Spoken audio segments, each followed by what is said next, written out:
মিরপুরের মধ্য পীরের বাগের ঝিলপাড় এলাকায় সড়কে এক নারীর মরদেহ পড়ে আছে। সেই বিষয়ে বিস্তারিত জানাতে আমাদের সঙ্গে সরাসরি যুক্ত হচ্ছেন সহকর্মী সাব্বির আহমেদ। সাব্বির, নারীর মৃত্যু যে হয়েছে, এই যে মরদেহ পাওয়া গেছে, এই বিষয়ে আপনার কাছে কোনো তথ্য আছে কিনা বিস্তারিত জানাবেন।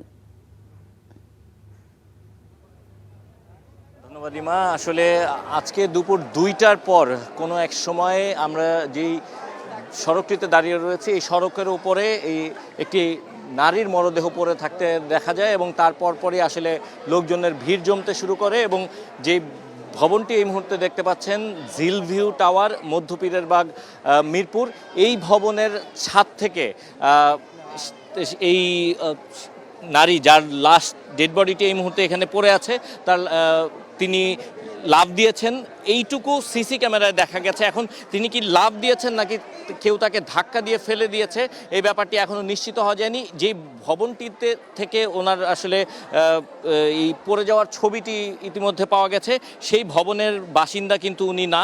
এই কারণে এই ভবনে ইনি কার কাছে এসেছিলেন এবং কখন এসেছিলেন সে ব্যাপারেও এই ভবনের যে দারোয়ান রয়েছেন তিনি নিশ্চিত করে কিছু বলতে পারেননি। আসলে এই জায়গা থেকেই মূলত আসলে এই রহস্যের দানা বাঁধতে শুরু করে এবং এখানে লাশটি প্রায় 1 ঘন্টারও বেশি সময় ধরে পড়েছিল, কিন্তু তারপরেও তার পরিচয় ঠিকভাবে আসলে শনাক্ত করা সম্ভবপর হয়নি। কিছুক্ষণ আগে আমরা যেটি জানতে পেরেছি যে আইনশৃঙ্খলা বাহিনীর সদস্যরা নানাভাবে চেক করার চেষ্টা করছেন যে আসলে এইটি কার মরদেহ বা তার পরিবারের স্বজন যারা রয়েছেন তাদেরকে কোনোভাবে ট্রেস আউট করা যায় কিনা, তারা সেটি চেষ্টা করছেন এবং এই ভবনে যারা দারোয়ানরা রয়েছেন তাদের সঙ্গে দফায় দফায় আইনশৃঙ্খলা বাহিনীর সদস্যরা তাদেরকে জিজ্ঞাসাবাদ করেছেন এবং জিজ্ঞাসাবাদ যেটি তারা জানার চেষ্টা করছিলেন যে যেই নারীর মরদেহ পড়ে আছে সেই মরদেহটি ঠিক আসলে কখন নাগাদ এই নারী আসলে কখন নাগাদ এই বাসায় ঢুকেছেন সেটি তারা জানার চেষ্টা করছেন। আর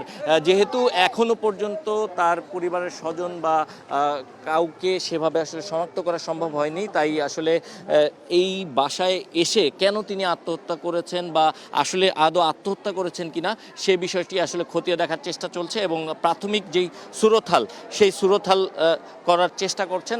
দেখতে পাচ্ছেন পুলিশ সদস্যরা এখানে মরদেহটি পড়ে রয়েছে এবং উৎসুক মানুষের ভিড় এখানে জমে আছে এবং প্রাথমিকভাবে সুরতহাল করার চেষ্টা করা হচ্ছে এবং সুরতহাল শেষে তাকে এখান থেকে সোহরাওয়ার্দী যে হাসপাতাল রয়েছে সেখানে পাঠানো হবে এবং তার যেই পরিচয় সেই পরিচয় শনাক্ত করার চেষ্টা চলছে। এই ছিল আমার কাছে এই মুহূর্তে মধ্য পীরের বাগে যেই রাস্তার উপরে এক নারীর মরদেহ পড়ে রয়েছে সে ব্যাপারে সবশেষ তথ্য। ইমা। সাব্বির, আপনাকে ধন্যবাদ। দর্শক, আমাদের সঙ্গে সরাসরি যুক্ত ছিলেন সহকর্মী সাব্বির আহমেদ।